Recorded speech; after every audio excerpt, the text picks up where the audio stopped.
Advocate Arun, ഇപ്പോൾ കുഞ്ഞികൃഷ്ണൻ പാർട്ടിയെ പ്രതിരോധത്തിലാക്കി അല്ലെങ്കിൽ പാർട്ടിയെ അപമാനിച്ചു എന്ന രൂപത്തിലാണല്ലോ ഇപ്പോൾ നടപടി വേഗത്തിൽ എടുത്തിരിക്കുന്നത്. അതേപോലെ പാർട്ടിയെ അപമാനിക്കുകയാണല്ലോ ചെയ്തിരിക്കുന്നത് പത്മകുമാർ. പാർട്ടിക്ക് നാണക്കേടുണ്ടാക്കുകയാണല്ലോ ചെയ്തിരിക്കുന്നത്. പാർട്ടി ആവശ്യപ്പെട്ടിട്ടല്ലോ ഇദ്ദേഹം ഈ പറയുന്ന കൊള്ളയ്ക്ക് കൂട്ടുനിന്നിട്ടുള്ള. അപ്പോൾ പാർട്ടിക്ക് നാണക്കേടുണ്ടാക്കിയ ആൾ അവിടെ തുടരട്ടെ, പാർട്ടി ജില്ലാ കമ്മിറ്റി അംഗമായി എന്നെങ്ങനെയാണ് CPM കരുതുന്നത്? വിശദീകരിക്കാനാവില്ല. പാർട്ടിയുടേതായ സമയത്തെടുക്കുമെന്നാണ് പറയുന്നത്.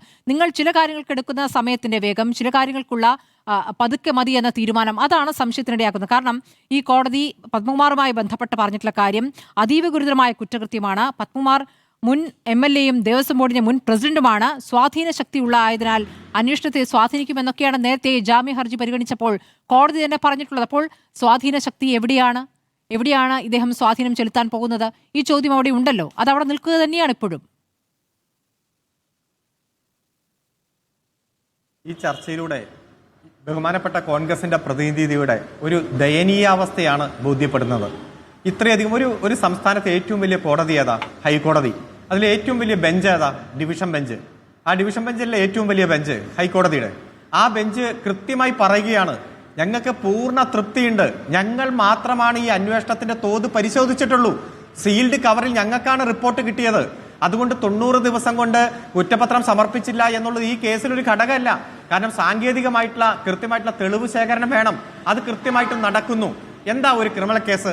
ഒരു ചെങ്ങലയിലെ കണ്ണികൾ പോലെയാണ്. കുറെ കണ്ണികൾ ഉണ്ടായിട്ട് കാര്യമില്ല. ആ കണ്ണി പരസ്പരം കൃത്യമായി ബന്ധിച്ചു പോകണം. പ്രതികൾ എന്താ ചെയ്യണേ? ആ ചെങ്ങലയിലെ കണ്ണികളെ ആ ബന്ധനം അങ്ങ് മാറ്റും.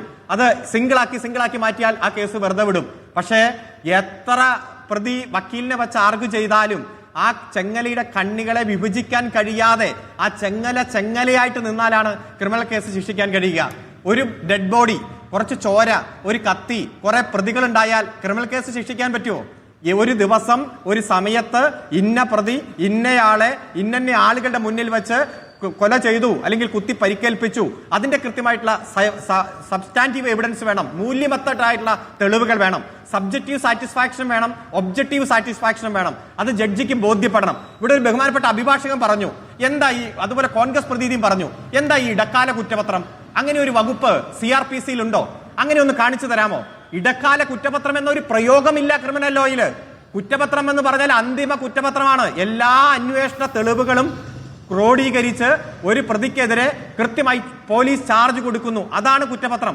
അതിനുശേഷം പിന്നീടുള്ള വെളിപ്പെടുത്തൽ വരുന്നു, പ്രത്യേകമായിട്ടൊരു തെളിവ് പിന്നീട് കിട്ടുന്നു. അങ്ങനെ വരുമ്പോൾ രണ്ടാമതൊരു ചാർജ്, സെക്കൻഡറി ചാർജ് കൊടുക്കാം.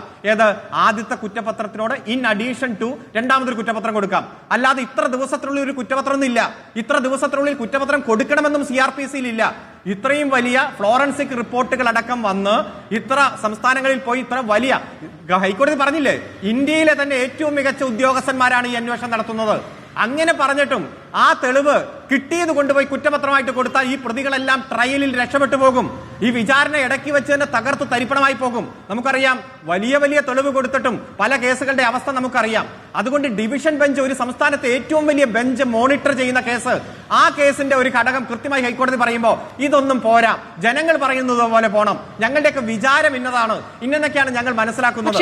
ഈ കേരളത്തിൽ ഒരു മാധ്യമങ്ങളും ഇതുവരെ നടത്തിയ അന്വേഷണത്തിന്റെ റിപ്പോർട്ട് അവരെ കിട്ടിയിട്ടില്ല. കുറിച്ചാണല്ലോ അങ്ങ് ആവർത്തിക്കുന്നത്. കോടതിയുടെ തൃപ്തിയിൽ പത്മകുമാറിന്റെ അറസ്റ്റും ഉണ്ടെന്നേ. ആയിക്കോട്ടെ, ഞങ്ങളെ സംബന്ധിച്ചിടത്തോളം ഇപ്പൊ ഒരു പാർട്ടി ഗവൺമെന്റ് അധികാരത്തിൽ വന്നാൽ ആ ഗവൺമെന്റ് പല വകുപ്പുകളുടെ ചുമതല അല്ലെങ്കിൽ ഭരണത്തിന്റെ ഭാഗമായി പല ചുമതല പല മേഖലയിൽ പലരെ ഏൽപ്പിക്കും. അവർ സത്യസന്ധമായ ചുമതല നിർവഹിക്കും എന്ന് തന്നെയാണ് ഗവൺമെന്റ് വിചാരിക്കുന്നത്.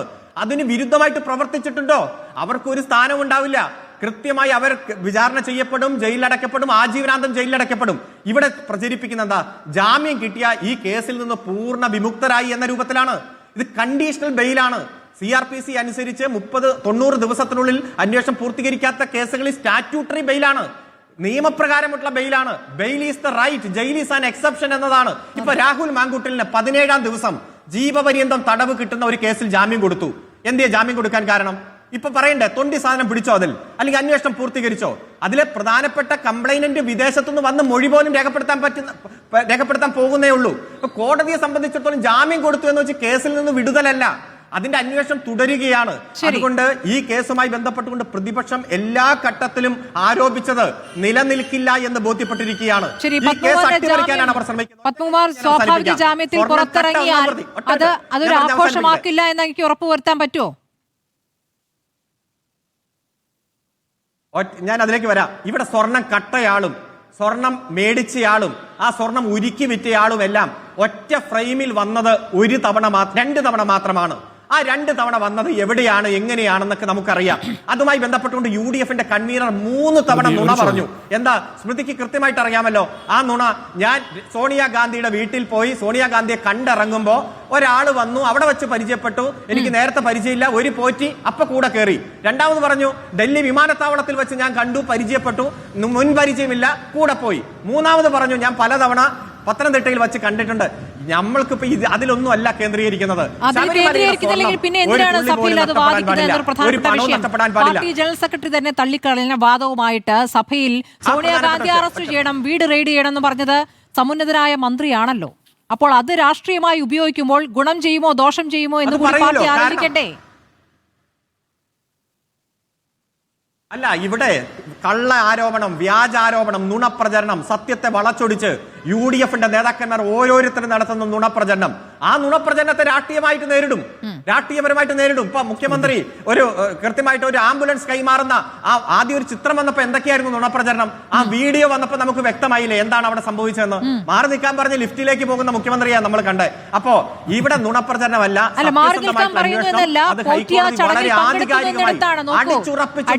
സരൺകുമാർ മുഖ്യമന്ത്രിക്കും അറിയില്ല ഈ പോറ്റി ആരാണെന്ന്. പോറ്റി അവിടെ എത്തുന്നു എന്നുള്ളതാണ്. മുഖ്യമന്ത്രിയുള്ള പരിപാടിയിലേക്ക് എത്തുന്നു, സോണിയാഗാന്ധിയെ കാണാൻ എത്തുന്നു. ഇതാണ് അയാളുടെ രീതി.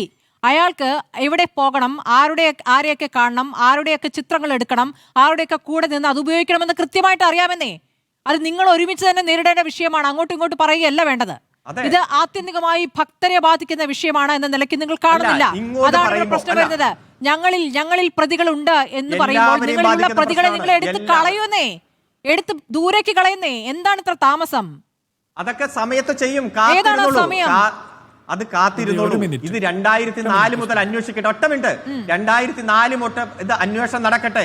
എങ്ങനെയാ പോറ്റി വന്നത്, പോറ്റി എങ്ങനെ കീഴ്ശാന്തിയായി, ആ പോറ്റി വളർന്നു കീഴ്ശാന്തിക്കാരനോ സഹായിയായിട്ട് വന്ന കാലത്തെ കുറിച്ചല്ലോ, സ്വർണം പോയതിനെ കുറിച്ചാണ്. കോടതിക്ക് അതല്ല പണി.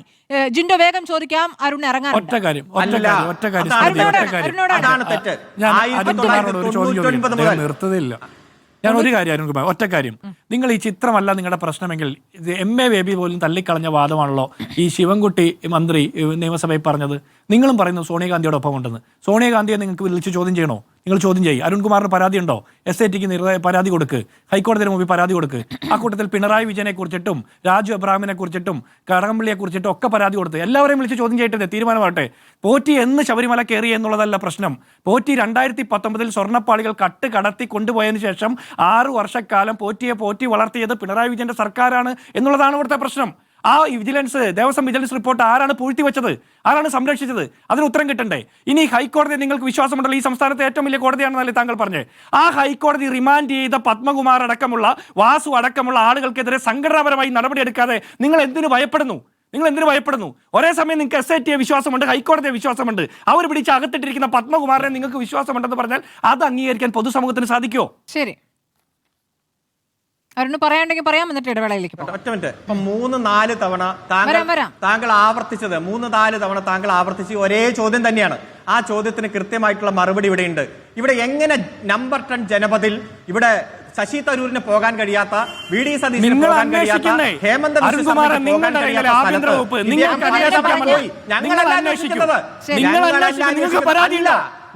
പരാതിയുണ്ടോ? അരുൺകുമാറിന് പരാതിയുണ്ടോ? CPM-ന് പരാതിയുണ്ടോ? MA ബേബിക്ക് ഇല്ലാത്ത പരാതി CPM-നും അരുൺകുമാറിനും ഉണ്ടെങ്കിൽ നിങ്ങൾ പരാതി കൊടുക്കണമെന്ന് അന്വേഷിക്കണം. ശബരിമല ശാസ്താവിന്റെ കളവുമായി ഏതെങ്കിലും തരത്തിൽ സോണിയാഗാന്ധിക്ക് ബന്ധമുണ്ടെങ്കിൽ നിങ്ങൾക്ക് ആക്ഷേപമുണ്ടെങ്കിൽ നിങ്ങൾ പരാതി കൊടുക്കൂ, നിങ്ങൾ അന്വേഷിക്കും. ആഭ്യന്തര വകുപ്പ് നിങ്ങളുടെ കുറച്ച് ദിവസമുണ്ട്. അരുൺകുമാർ, ജിൻഡോ വെറുതെ വിടൂ. SITക്ക് അന്വേഷിക്കാൻ ഒരുപാട് കാര്യങ്ങളുണ്ട്.